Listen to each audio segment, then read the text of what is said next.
Hello everyone, welcome to V classes and Vipin sir English वाले चैनल। Guys, आज हम क्लास 10th यूपी बोर्ड और सीपीएसई बोर्ड में जो कॉमन चैप्टर हैं हम उसकी बात कर रहे हैं। यार देखो, आज के इस चैप्टर में हम एक ऐसे चैप्टर की बात करने वाले हैं जो आपके लिए बहुत ही इंपॉर्टेंट होने वाला है। ठीक है, चलिए शुरू करते हैं आज के इस चैप्टर को। और देखो, ठीक है यार, तो देखो, a letter to God. A letter to God मतलब भगवान के लिए एक पत्र। क्या? भगवान के लिए एक पत्र। चलिए शुरू करते हैं। इस चैप्टर में आप देखते हैं क्या है। और देखो यार, यहाँ पर Lencho Lencho was a hard working farmer. जो लेंचो था वो बहुत ज्यादा मेहनती फार्मर था। ही वॉज पुअर, वो बहुत गरीब था। His wife his house sorry wife आ गया। His house was the only one in the entire valley on the top of the hill. मतलब कहने का यह है कि सिर्फ और सिर्फ उसका घर था जो एक वैली में था, सबसे ऊंचाई पर, टॉप पर। He could see his field from there. वह क्या कर सकता था? वह अपनी फील्ड को देख सकता था वहां से। He was expecting good harvest. वो एक्सपेक्ट कर रहा था, मतलब वो चाह रहा था कि जो उसकी फसल है बहुत अच्छी आए। But the land needed a downpour और एट लीस्ट अ शावर। मतलब कहने का, जो जमीन है उसको क्या चाहिए? पानी चाहिए। डाउनपोर यानी बारिश चाहिए या पानी चाहिए कि भाई एटलीस्ट उसमें पाए। But during the meal just a Lancho has predicted big drop of rain began to fall during the meal। जब वह, मतलब कहने का मतलब है, जब वह खाना खाया तो लेंचो को लगा कि भाई एक उसके ऊपर एक पानी की बूंद गिरी। एंड लेंचो वॉज ओवर जॉयड। जो लेंचो था वो बहुत ज्यादा ओवर जॉयड हो गया, मतलब बहुत खुश हो गया। He went out to feel the pleasure of rain. मतलब वह बाहर गया कि वो मतलब जो पानी है बरसात को फील करने के लिए, महसूस करने के लिए। Lencho called a drops new coins. Lencho ने देखा कि एक जो बारिश की न्यू नई वो बूंद गिरी है, उससे एक कॉइन सा यानी सिक्का सा बन गया। But suddenly large hail stone began to fall. But हुआ क्या? सडनली अचानक से जो बारिश की जगह वहां पर बड़े बड़े जो ओले होते हैं वो गिरना चालू हो गए। It hated for an hour. वो और लगभग वो 1 घंटे तक गिरे। His harvest had destroyed by the hailstorm। मतलब जो उसकी फसल थी वो पूरी तरह से क्या हो गई गाइस? वो पूरी तरह से क्या हो गई? हेल स्टॉर्म की वजह से बर्बाद हो गई। Lencho had firm had in the faith in the God. मतलब लेंचो को विश्वास था भगवान पे। He would not let your family die of hunger. मतलब उसका कहने का ये मतलब था लेंचो का कि भगवान ऐसा बुरा हमारी फैमिली के साथ नहीं कर सकते कि मेरी फैमिली भूख के कारण, हंगर के कारण क्या हो जाए? मर जाए। Right. So he wrote a letter to God. तो फिर उसने पत्र लिखा किसको? भगवान को। He wrote God. उसने लिखा, हे भगवान, if you don't help me, मतलब अगर आप मेरी मदद नहीं कर सकते माय फैमिली की, I will go hungry this year. मतलब कहने का है कि मेरी फैमिली और मैं दोनों ही भूखे रहेंगे इस साल। आई नीड 100 पैसों फॉर सस्टेन्स। मतलब कहने का है कि मुझे 100 पैसों चाहिए हैं अपने आप को सस्टेन करने के लिए, अपनी जीविका को चलाने के लिए। He wrote to God. उसने लिखा भगवान को on the envelope and drop into the mail box.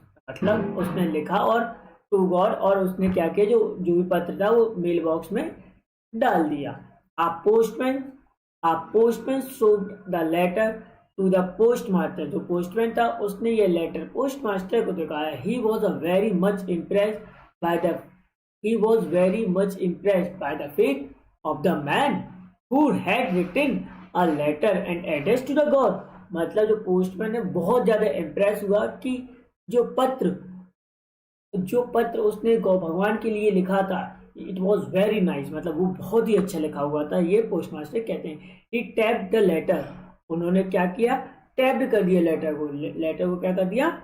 Tapped. And he came to know that the writer had demanded 100 pesos, मतलब उसने जाना कि जो राइटर इन जो फार्मर है वो उसने डिमांड की है, उसने लिखा है कि उसे कितने रुपए चाहिए, उसको लगभग 100 पैसोस चाहिए। He decided to help Lencho, उसने डिसाइड किया कि वो किसकी मदद करेगा, लेंचो की मदद करेगा। He asked for money, he asked money from his employees, उसने पूछा अपने एम्प्लॉयज से कि आप लोग मदद करना चाहेंगे। He himself gave a part of this his salary, मतलब उसने अपनी सैलरी से कुछ पार्ट दिया। He could collect only 70 pesos, उसने सिर्फ कितने कलेक्ट कर पाए, 70 पैसोस वो कलेक्ट कर पाए। He put the money in an envelope, उसने पूरा पैसा एक एनवेलप में लिखा। He address the letter to Lencho, और उसने जो लेटर है वो किसको भेज दिया, लेंचो जो फार्मर था वहां पे। He wrote the sender's name from God, और उसने वहां पे लिखा जो सेंडर है वो कौन है, भगवान। When a Lancho came to the post office to check his mail, जब लेंचो आता है कि मतलब जो लेंचो आता है पोस्ट ऑफिस में अपना मेल चेक करने, the postman himself handed over the letter to him, मतलब जो पोस्टमैन उसने खुद ही उस लेटर को किसको दे दिया, लेंचो को। Post master was watching everything, मतलब जो पोस्ट मास्टर था वो सब कुछ है देख रहा था, ठीक है। अब लेंचो ओपेंड द एनवेलप, जो लेंचो है उसने पत्र को ओपन किया। Lencho went up to the window and asked the paper and ink, मतलब कहने का है जो लेंचो खिड़की के पास गया और उसने स्याही और आपका पेपर लिया। He wrote and the letter to send him, मतलब उसने फिर दूसरा पत्र लिखा किसको, भगवान को। Send him the rest of money, और कहा कि जो बचा कुचा पैसा है वो भी दीजिए। But he asked God not to send the money through the mail because according to him the post office employees were bunch of the crooks. कहने का ये मतलब है उसने ये कहा कि जो आप मतलब कहने का ये मतलब है मतलब उसने जो बाकी धन बेचने के लिए बोले था, किंतु भगवान ने से डाक द्वारा धन ना भेजने के लिए कहा, क्योंकि उसके अनुसार डाकघर के कर्मचारी ठगों के समूह थे, मतलब ठगों के समूह थे। जो कर्मचारी हैं वो कैसे हैं, ग्रुप ऑफ ठग, मतलब जिसने उसकी मदद की और उन्हीं को उसने क्या कह दिया, ठग बोलते हैं। तो चलिए शुरू करते हैं अब इस पैराग्राफ को और पढ़ते हैं आगे की कहानी को। यार देखो अब ये कॉम्प्रिहेंशन में यहाँ पे बात करते द हाउस से लेके द कम डिनर तक। तो एंटायर मतलब क्या होता है, संपूर्ण। एंटायर मतलब क्या होता है, संपूर्ण। क्रिस्ट मतलब क्या होता है, चोटी। राइट मतलब पकी हुई। डॉटेड मतलब बिंदु की तरह अंकित। हार्वेस्ट मतलब फसल होता है। नीडेड मतलब होता है आवश्यकता।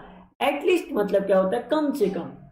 इसके बाद आता है आपका इंटीमेटली मतलब घनिष्ठता से। सुपर मतलब शाम का हल्का भोजन। सुपर मतलब क्या होता है, शाम का हल्का भोजन, शाम का हल्का भोजन। और डिनर मतलब रात का भोजन। अब आता है वैली मतलब घाटी। रिवर मतलब नदी। कॉर्न मतलब मक्का। प्रॉमिस मतलब वायदा। और अर्थ मतलब धरती। डाउनपोर मतलब भारी वर्षा। सावर मतलब बौछार। प्रिपेयरिंग मतलब तैयार करना। गॉड विलिंग मतलब ईश्वर की चाह या ईश्वर की इच्छा। तो देखो जो ये पूरा था वहां पे ये पूरे पैरा का हिंदी वर्जन मैंने दे रखा है, तो आप लोग 2-3 मिनट लेके इससे पढ़िएगा, तो जिससे आपको पूरा हेल्प मिलेगी। अगर देखो इनकेस अगर ये पैराग्राफ आता है तो आप उसको अपने वर्ड में बना तो सकते हैं। तो ये पूरा ही हिंदी वर्जन है, आप देख लीजिएगा यहाँ पे, है ना। आते हैं क्वेश्चन आंसर पे हमारे। Who was Lencho, where was his house located. कहने का ये मतलब है लेंचो कौन था और उसका हाउस कहाँ था।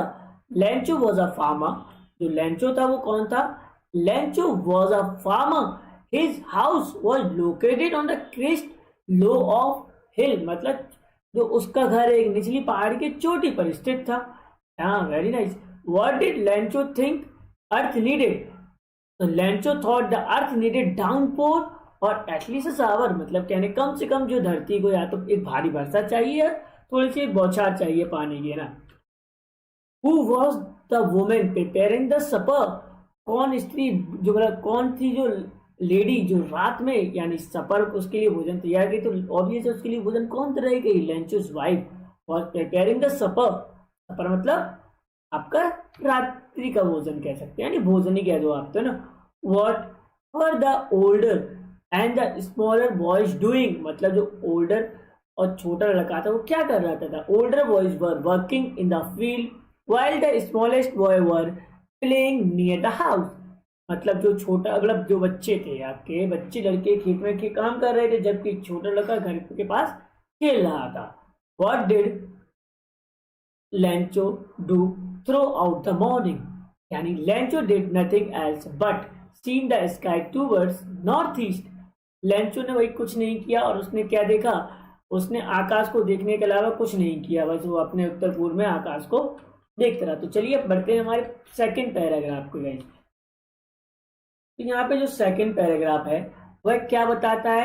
इट वॉज ड्यूरिंग से लेके फ्रोजन पल्स तक आपका ये सेकंड चैप्टर। उसमें जो पैराग्राफ है जहां उसमें जो जो वर्ड हार्ड है डिफिकल्ट है वो आपके सामने यहाँ पे दिए गए हैं। तो यार देखो सबसे पहले क्या है आपका मेल, यूज मतलब विशाल, क्लाउड मतलब बादल, रीजन मतलब कारण, एक्सक्लेम्ड मतलब आपका क्या होगा? आश्चर्य से चिल्लाया, कॉइन्स मतलब सिक्के, फिर एक्सप्रेशन मतलब भाव, ड्रैफ्ट मतलब ढकी हुई, हेलस्टोन मतलब आपके ओले, और हाँ एक्सपोजिंग मतलब नहाते हुए, फ्रोजन पल्स मतलब जमे हुए मोती या अर्थात ओले, प्रिडिक्टेड मतलब भविष्यवाणी, माउंटेन्स मतलब आपके पर्वत, अप्रोचिंग मतलब आते हुए किसी को अप्रोच करना, फिर प्लेजर मतलब आनंद, रेन ड्रॉप मतलब बरसात की बूंदे, सेटिस्फाइड मतलब संतोष, रिगार्डेड मतलब मानता था, सडनली मतलब अचानक, रिसेंबर मतलब आकृति से लगते थे, या कलेक्ट मतलब एकत्र करना। तो यार देखो ये जो सेकंड पैराग्राफ है इसका हिंदी ट्रांसलेशन यहाँ पे दिया गया है। तो क्या कहते हैं? भोजन के समय जैसे कि लेंचो की भविष्यवाणी की थी कि वर्षा की बूंदें बड़ी बड़ी गिरने लगी, उत्तर पूर्व दिशा में बड़े बड़े पहाड़ जैसे बादल आते हुए दिखाई दिए, वायु स्वच्छ तथा सुगंधित थी।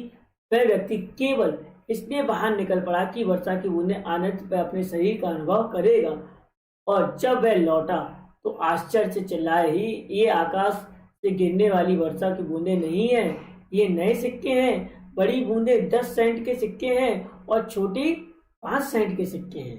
एक संतोष भाव से उसने वर्षा की चादर में लिपटे हुए अपने पके हुए अनाज और फूलों से भरे हुए खेत को देखा, किंतु अचानक तेज हवा चलने लगी और बरसात के साथ साथ बहुत बड़े बड़े ओले गिरने लगे। ये वास्तव में नए चांदी के सिक्के के सामान दिखाई देते थे। लड़के और कपड़े उतारकर खुले शरीर में उन जमे हुए मोती अर्थात ओले के बटोरने के लिए घरों से बाहर दौड़े। What happened to the meal? During the meal, the big drop of a rain began to fall.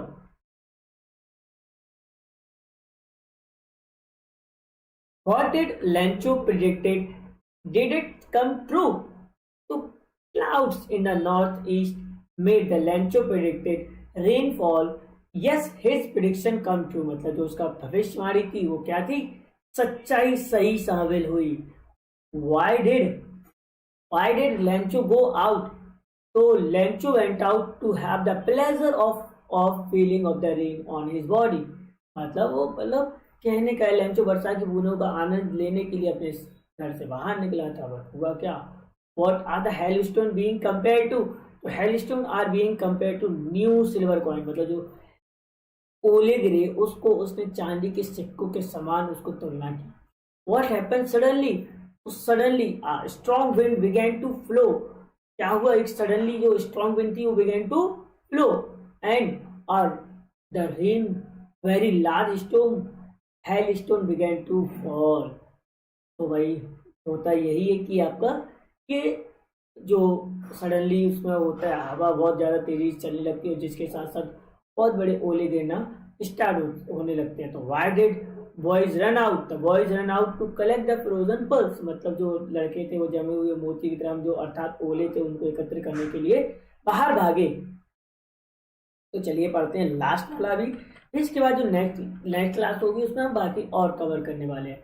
तो it is really getting that sorrowful one. Really मतलब वास्तव में, क्विकली मतलब जल्दी से, हिल साइड मतलब पहाड़ी की ढलान, कवर मतलब ढका हुआ, लीप मतलब पत्ती, डिस्ट्रॉय मतलब नष्ट हो गई, सैडनेस मतलब दुख, रिडल मतलब बीच में, लोकस्ट यानी टिड्डियां होते ना, या ग्रास ओवर को भी हम लोकस्ट कह सकते हैं ना। एक्चुअली मतलब चिल्लाया, गार्डन मतलब बगीचा, कॉर्नफील्ड अनाज के, सॉल्ट मतलब नमक, रिमेट मतलब शेष रही, सोल मतलब आत्मा, स्टॉर्म मतलब तूफान, और प्लेग मतलब क्या था? झुंड। तो चलिए गाइस, इसका थोड़ा सा हिंदी वर्जन और पढ़ेंगे हम। अब वास्तव में बहुत बुरा हो रहा है, उस व्यक्ति ने चिल्लाकर कहा। मुझे आशा है कि यह शीघ्र समाप्त हो जाएगा। यह शीघ्र समाप्त नहीं हुआ। 1 घंटे तक ओले मकान, बगीचे और पहाड़ की ढलान, अनाज के खेत पूरी घाटी में बरसते रहे और पूरा खेत सफेद हो गया, मानो नमक से ढक गया हो। वृक्षों और एक भी पत्ता नहीं बचा था। अनाज पूर्णतः नष्ट हो गया। पौधों से फूल झड़ चुके थे। लैंचो की आत्मा दुख से भर गई। जब तूफान थम गया, वह अपने खेतों के बीच खड़ा हो गया और अपने बेटों से कहा, एक टिड्डियों के दल के हमले के बाद भी इससे अधिक अनाज बच जाता। ओलों के ने कुछ भी नहीं छोड़ा। इस वर्ष हमें अनाज नहीं मिलेगा। वह रात बहुत दुख भरी थी। कहने का ये मतलब है यार, देखो पूरा उसका सब कुछ क्या हुआ, वेस्ट हो गया। उसने जो मेहनत की थी वो सब क्या हो गई, बर्बाद हो गई। तो what did the Lancho exclaim? The Lancho exclaim, it is really getting bad now. मतलब ये बहुत बुरा हुआ उसके साथ वास्तव में। Did the rain pass quickly? No, the rain did not pass quickly. जो रेन थी वो जल्दी नहीं रुकी। How had the rain harmed the Lancho's field? तो obvious है यार, the rain harmed the Lancho's field badly. The corn was totally destroyed. जो corn थे वो पूरी तरह से बर्बाद हो गए थे। What did the Lancho say? His sons standing in the field of his middle. Lancho said to his son standing in the middle of his field, a plague of locust. मतलब जो टिड्डियों के झुंड से भी इतना बर्बाद नहीं होता जितना ये ओलों की वजह से होता है। Locust would have left more than this. The hail has left nothing this year. We'll have no corn now. अब हमारे पास इस समय कुछ भी नहीं बचेगा। So why was the night sorrowful for Lancho's family? The Lancho's harvest had destroyed. मतलब जो उसकी फसल थी वो पूरी तरह से डिस्ट्रॉय हो गई by the hailstorm, ओलों के वजह से। So the night sorrowful for the Lancho's family. तो जो नाइट थी वो कैसी थी, बहुत ज़्यादा दुख थी सैरो की फैमिली। अब हम नेक्स्ट क्लास में गाइस, अब हमारे जो डी सेक्शन होगा वो हम इसमें पढ़ेंगे, जो हमारा पार्ट सेकंड आएगा। फिर उसमें लॉन्ग शॉर्ट टाइप, अभी देखिए शॉर्ट टाइप के क्वेश्चन है, फिर हम लॉन्ग टाइप के क्वेश्चन भी करने वाले हैं नेक्स्ट वीडियो में। तो चलिए फिर मिलते हैं नेक्स्ट वीडियो में। टिल देन बाय बाय, जय हिंद, जय भारत। और हाँ, पढ़ते रहिए, सीखते रहिए।